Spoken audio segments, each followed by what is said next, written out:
In a speech, the future King Charles III said, "If there is much misunderstanding in the West about the nature of Islam,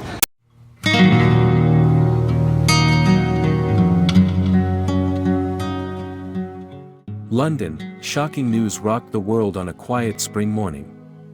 Buckingham Palace officially announced that King Charles III and the late Queen Elizabeth II had converted to Islam, a statement that immediately sparked global reactions from world leaders, religious figures, and the international community. The announcement was made directly by the British royal spokesperson, Sir Malcolm Pendleton, in an impromptu press conference broadcast around the world. King Charles III, after a long and reflective spiritual journey, has personally chosen to embrace Islam. He also revealed that his mother, the late Queen Elizabeth II, had recited the 2 sentences of the Shahada in private a few months before her death, Sir Malcolm said in a calm but firm voice. An untold spiritual journey. Apparently, the royal family's interest in Islam is nothing new. Sources within the palace said that King Charles has long shown a deep interest in Islamic philosophy, Sufism, and the history of Muslim civilization. During several visits to the Middle East, especially to Egypt, Turkey, and Saudi Arabia, Charles often held dialogues with Islamic scholars and scholars. She is even said to have a personal copy of the English translation of the Quran by Abdullah Yusuf Ali. But the most surprising thing is the admission that Queen Elizabeth II had converted to Islam privately before her death. According to Prince William's confession in an exclusive interview with BBC World, Queen Elizabeth felt extraordinary peace after studying Islamic teachings from a female cleric from Morocco who had been her spiritual advisor in her twilight years. Our mother did not announce it publicly because she wanted to maintain the stability of the kingdom, but she died in a peaceful state, in sincere faith, said William with tears in her eyes. World reaction. This news spread like wildfire in the middle of the prairie. Global media scrambled to rebroadcast the statement. Congratulations and amazement flooded social media. Several Muslim world leaders such as the President of Turkey and the Emir of Qatar expressed respect for this spiritual courage. But not everyone responded enthusiastically.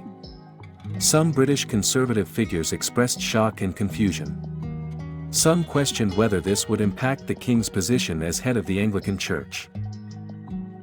The British government quickly responded, stating that the king's change of faith was a private matter and did not change the constitutional structure of the country.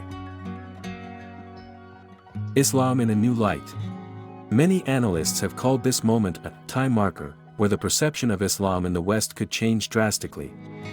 Many media outlets are now beginning to review the history of tolerance and the greatness of Islamic civilization that has been hidden behind stigma. In several cities in Europe, Muslims held joint prayers and thanksgiving for this news. In Indonesia, the Indonesian Ulama Council, MUI, stated that this was a major moment in global interfaith dialogue. The final word.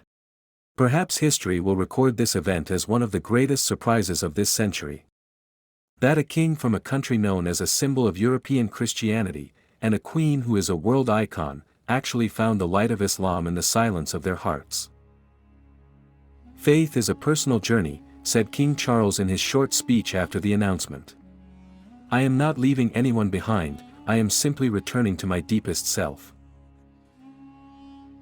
And the world fell silent, then wondered, was this the beginning of a new chapter in human history? Shadows of the past, a secret kept by the Queen. A few days after the shocking announcement, the media began to dig deeper into the final days of Queen Elizabeth II's life.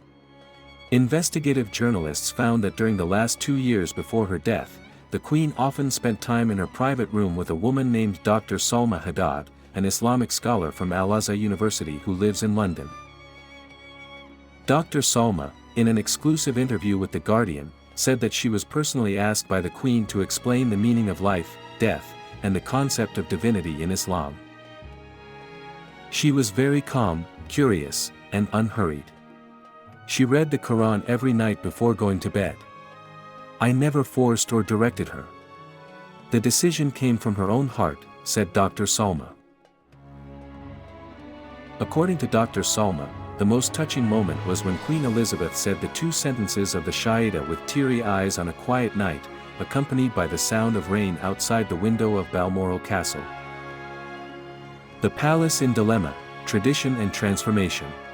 Behind the majestic walls of Buckingham Palace, the atmosphere was filled with silence. Royal advisors, senior MPs and church leaders gathered to discuss the implications of the major change. The Archbishop of Canterbury, the spiritual leader of the Anglican Church, made a stunning statement. "We do not see this as a betrayal of our faith, but as a personal spiritual journey of a man seeking closeness to God." King Charles, in his speech to Parliament, stressed that despite his conversion, he would continue to carry out his constitutional role, protecting all religions in Britain. "I am king of all British people, Christians, Muslims, Jews, Hindus and others. My personal beliefs will not interfere with my justice and service to this country." The Muslim world welcomes. Across Muslim countries, mosques held prayers of thanksgiving. Top clerics from Egypt, Jordan, Turkey and even Iran delivered a joint statement highlighting that the truth of Islam knows no caste, kingdom or continent. In Indonesia, thousands of worshippers held a joint prayer at the Istiqlal Mosque. This is a rare moment. The light of Allah's guidance can come to anyone. Even to those we think are furthest from it, said Ustadza Salma Nur Aziza in her sermon that night. William, Kate, and the next generation. Prince William and his wife, Catherine, gave a cautious but respectful response to his father's decision. "We are not following in his spiritual footsteps, but we respect our father's courage and honesty in seeking the meaning of life."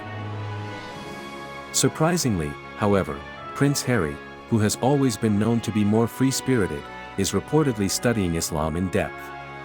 A close friend said that Harry has read many books about Islam and has had dialogues with converts in America.